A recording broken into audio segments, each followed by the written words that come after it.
కల్తీ నెయ్యి కేసులో సిట్ విచారణకు హాజరయ్యారు ధర్మారెడ్డి. మధ్యాహ్న విరామంలో లంచ్ కు వెళ్లారు ధర్మారెడ్డి. మరోమారు సాయంత్రం విచారణకు హాజరు కానున్నారు.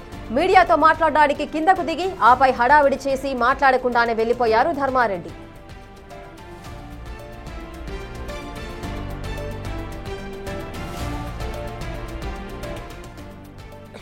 కల్తీ నెయ్యి కేసులో సిట్ విచారణ వేగంగా జరుగుతోంది. టీటీడీ మాజీ అదనపు ఈవో ధర్మారెడ్డి విచారణ ఎదుర్కొంటున్నారు. అలిపిరిలోని సిట్ కార్యాలయంలో అధికారులు ప్రశ్నిస్తున్నారు. ఈ కేసులో ఇప్పటికే 24 మందిపై కేసు నమోదైంది. ఇప్పటి వరకు 9 మందిని అరెస్ట్ చేశారు. ఈ నెల 13న సిట్ విచారణకు హాజరు కావాలంటూ మాజీ సీఎం జగన్ బాబాయ్, వైవి సుబ్బారెడ్డికి సిట్ నోటీసులు ఇచ్చారు.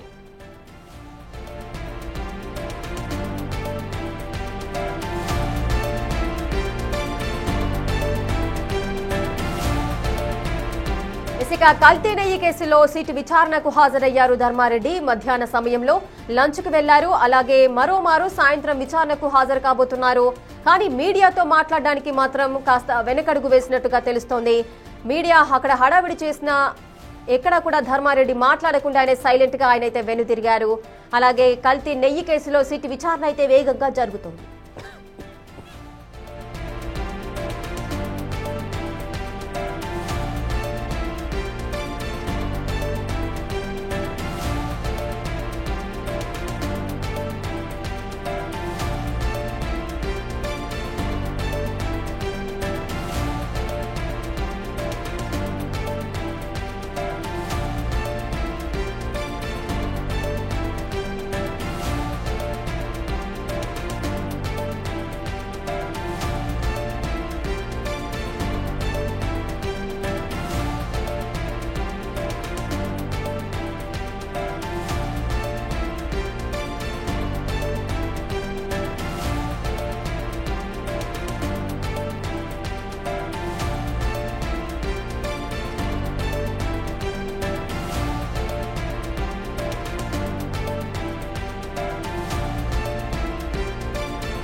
కల్తీ నెయ్యి కేసులో సిట్ విచారణకు హాజరయ్యారు ధర్మారెడ్డి. మధ్యాహ్న విరామంలో లంచ్ కు వెళ్లారు. మరోమారు సాయంత్రం విచారణకు హాజరు కాబోతున్నారు.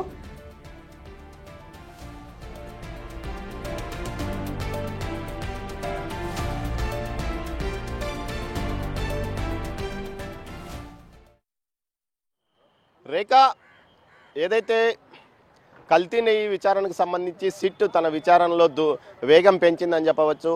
గత కొంతకాలంగా ఏదైతే చిన్నప్పన్ సుప్రీంకోర్టులో వేసిన పిటిషన్ కారణంగా కొంతకాలం పాటు విచారణ ఆగిపోయింది. ఆ తర్వాత చిన్నప్పన్ ఇచ్చిన స్టే వెకేట్ అయిన తర్వాత ప్రస్తుతం విచారణ యథావిధిగా కొనసాగుతుంది. చిన్నప్పన్ను అరెస్ట్ చేసిన తర్వాత ఏదైతే అజయ్ కుమార్ సుగంధిని అరెస్ట్ చేశారో అజయ్ కుమార్ సుగంధి ఇచ్చిన రిమాండ్ రిపోర్ట్ల ప్రకారం 2022లోనే ఏదైతే నెయ్యి కల్తీ జరిగింది, ఆ తర్వాత అదే వారిని కొనసాగించారు అన్న కోణంలోనే కూడా కేసులో విచారణలో రికార్డు నమోదు కావడంతో దీనికి సంబంధించి విచారణ ఏదైతే ఉన్నతాధికారులకు అదేవిధంగా టీటీడీ పాలక మండలి చైర్మన్కి కూడా నోటీసులు జారీ చేసిన పరిస్థితి. ఇందులో భాగంగా 11వ తేదీ విచారణకు హాజరు కావాలంటూ మాజీ అదనపు ఈవో ధర్మారెడ్డికి నోటీసులు పంపించారు మెయిల్ ద్వారా. ఆయన ఈరోజు విచారణకు హాజరయ్యారు. ఉదయం 10 గంటలకు ఆయన విచారణకు హాజరయ్యారు. మధ్యాహ్నం 2:30 గంటల వరకు విచారణ కొనసాగింది. ఆ తర్వాత ఆయన లంచ్కి వెళ్ళాడు. లంచ్కి వెళ్ళే సందర్భంగా ఆయన్ను మీడియా విజువల్స్ తీయడానికి ప్రయత్నించింది. ఆయన విజువల్స్ తీసుకోవడానికి సహకరించాడు. ఈ సందర్భంగా మీడియాతో మాట్లాడడానికి ప్రయత్నిస్తున్న సందర్భంలో ఒక్కసారిగా గుంపుగా రావడంతో ఆయన వెళ్ళిపోయిన పరిస్థితి. మరోవైపు ఏదైతే ఈ కేసుకు సంబంధించి 13వ తేదీ సుబ్బారెడ్డిని కూడా 13వ తేదీ విచారణకు హాజరు కావాలంటూ మాజీ టీటీడీ బోర్డు చైర్మన్ సుబ్బారెడ్డికి నోటీసులు జారీ చేస్తే ఆయన 15వ తేదీ నుంచి 20వ తేదీ లోపల ఎప్పుడైనా మీరు వచ్చి నన్ను విచారణ చేసుకోండి అంటూ కూడా సిట్ అధికారులకు సమాచారం ఇచ్చినట్టు తెలుస్తుంది. మొత్తం మీద చూస్తే ఈ కేసుకు సంబంధించి ఏదైతే సుగంధి జైన్ను అరెస్ట్ తర్వాత వచ్చిన కొత్త విషయాలు బయటపడ్డాయి. ముఖ్యంగా ఏదైతే విపుల్ జైన్, పోముల్ జైన్లు పెద్ద ఎత్తున 68.17 లక్షల కిలోల నెయ్యిని కల్తీ చేసినట్లు, సుమారు 250 కోట్ల మేర వారు లబ్ధి పొందినట్లు కూడా గుర్తించారు. ముఖ్యంగా నెయ్యిలో పామాయిల్తో పాటు ఇతర అవశేషాలను కలిపి నెయ్యిని పూర్తి స్థాయిలో కల్తీ చేయడం వల్ల 5 సంవత్సరాల పాటు కల్తీ నెయ్యితోనే లడ్డూ ప్రసాదంతో పాటు ఇతర ఆహార ప్రసాదాలకు వినియోగం చేశారంటూ కూడా సిట్ తన రిమాండ్ రిపోర్ట్లో పేర్కొన్న పరిస్థితి. మొత్తం మీద చూస్తే ఈ కేసుకు సంబంధించి 2022 దామోదర్, అయితే మార్నింగ్ నుంచి ఇప్పటి వరకు విచారణ ఏ విధంగా కొనసాగింది? అంటే ఎటువంటి క్వశ్చన్స్ ని రైజ్ చేస్తున్నారు? ఇక ఆఫ్టర్నూన్ నుంచి ఏ విధమైన క్వశ్చన్స్ రైజ్ చేసే అవకాశాలు ఉంటాయి? అంటే ఈ కల్తీ నెయ్యి వ్యవహారం అనేది ఎన్ని సంవత్సరాలుగా జరుగుతుంది? ఈ కోణంలో బ్యాంక్ ట్రాన్సాక్షన్స్ ఇవన్నీ కూడా చెక్ చేసే అవకాశాలు ఉంటాయా? ఏదైతే ఖచ్చితంగా అవకాశాలు ఉంటాయి. ముఖ్యంగా 2022లో ఏదైతే కల్తీ నెయ్యికి సంబంధించి కల్తీ జరిగిందంటూ కూడా మైసూరుకు సంబంధించిన ల్యాబ్ రిపోర్ట్ ఇచ్చిన తర్వాత కూడా వారిని ఎందుకు కొనసాగించారు అనే ప్రశ్ననే ఇప్పుడు ఏదైతే మాజీ అదనపు ఈవో ధర్మారెడ్డి ముందు సిట్టు ఉంచిందని సమాచారము. దీనికి సంబంధించి ఆయన ఎలాంటి సమాచారం ఇచ్చాడన్న విషయం బయటికి రావడం లేదు. మొత్తం మీద చూస్తే గతంలో ఏదైతే ఈ సుగంధి జైన్ అరెస్టు తర్వాత జరిగిన పరిణామాల నేపథ్యంలో పూర్తి స్థాయిలో కొన్ని వాస్తవాలు బయటపడ్డాయి. ముఖ్యంగా కల్తీ ఏ విధంగా కొనసాగింది, 5 సంవత్సరాల పాటు ఏదైతే అగ్రిగోల్డ్ ప్రీమియర్తో పాటు అదేవిధంగా బోలోబాబా డైరీ, మిగతా డైరీలు ఏదైతే 4 డైరీలు ఏ విధంగా కల్తీ నెయ్యిని సరఫరా చేశాయి, అవి కల్తీ చేస్తున్నాయని తెలిసి 2022లో రిపోర్ట్ వచ్చినప్పటికీ వాటినే కొనసాగించడంలో ఎందుకు కొనసాగించారా అన్న కోణంలోనే విచారణ కొనసాగినట్లు తెలుస్తుంది. మొత్తం మీద సాయంత్రము రేపు కూడా విచారణ కొనసాగే అవకాశం ఉందని సిట్ వర్గాలు చెప్తున్నాయి. ముఖ్యంగా ఏదైతే సిబిఐ ఎస్పీ మురళీ లాంబా, అదేవిధంగా అదనపు ఎస్పీ అదనపు ఎస్పీ వెంకట్రావు వీరిద్దరూ కలిసి విచారణ కొనసాగిస్తున్నారు. న్యాయవాదుల సమక్షంలోనే విచారణ కొనసాగుతుంది. ఇదే సమయంలో విచారణకు విపుల్ జైన్, పోముల్ జైన్ కూడా వారి న్యాయవాదులతో విచారణకు హాజరయ్యారు. వారిని కూడా మరోసారి విచారించిన పరిస్థితి. మొత్తం మీద 5 సంవత్సరాల పాటు కొనసాగిన ఈ కల్తీ నెయ్యి వ్యవహారానికి సంబంధించి పెద్ద ఎత్తున కల్తీ జరిగింది. 68.17 లక్షల నెయ్యి కల్తీ అయిందంటూ కూడా రిమాండ్ రిపోర్ట్లో ఏదైతే సిట్ పేర్కొన్న నేపథ్యంలో మొత్తం 250 కోట్ల మేర ఈ బోలోబాబా డైరీ ప్రతినిధులు లబ్ధి పొందారని చెప్తుంది. దీనికి సంబంధించి ఇటు సుబ్బారెడ్డి పిఏగా వ్యవహరించిన ఎవరైతే చిన్నప్పన్ పెద్ద ఎత్తున లబ్ధి పొందాడో అతను సుమారు కిలోకు 25 రూపాయల చొప్పున లబ్ధి పొందాడంటూ కూడా చెప్తున్న నేపథ్యంలో ముఖ్యంగా ఈ వ్యవహారానికి సంబంధించి పూర్తి బాధ్యతలు టీటీడీ అదనపు ఈవోగా మొత్తం వ్యవహారాలు చూసిన ధర్మారెడ్డి ఎందుకు అడ్డుకోలేకపోయాడు, వాటిని ఎందుకు ఆప్ చేయలేకపోయాడు అన్న కోణంలోనే విచారణ కొనసాగినట్టు తెలుస్తుంది. మొత్తం మీద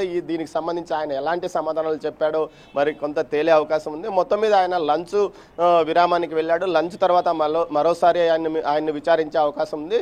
అది కూడా న్యాయవాదుల సమక్షంలోనే విచారణ కొనసాగుతుంది. ఇప్పుడు ఏదైతే ఈ విచారణ జరిగిన తర్వాత మరోసారి కూడా ఆయన విచారణకు పిలిచే అవకాశం ఉంది. ముఖ్యంగా సుబ్బారెడ్డి విచారణ తర్వాత మరోసారి ధర్మారెడ్డిని కూడా విచారించే అవకాశం ఉందని కూడా తెలుస్తుంది. ఇప్పటికే ఏదైతే టీటీడీ ఉద్యోగులను కూడా ఈ కేసులో నిందితులుగా చేర్చారు.